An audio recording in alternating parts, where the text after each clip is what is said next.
How to make iPhone camera full screen permanently. Hello guys, this is Atticus and welcome back to another tutorial video.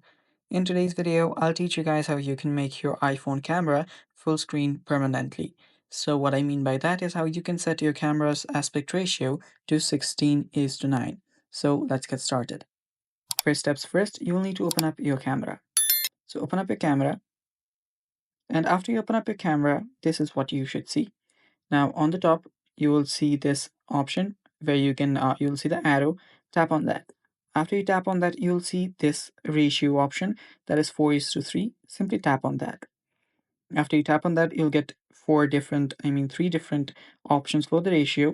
The second one is a square, and the other one is 16:9. So simply tap on that, and there we go. Now you have a full screen camera on your iPhone. Now the pictures you take will be of full screen, as you can see right here. And that's basically how you do this. And that is all for today's video as well.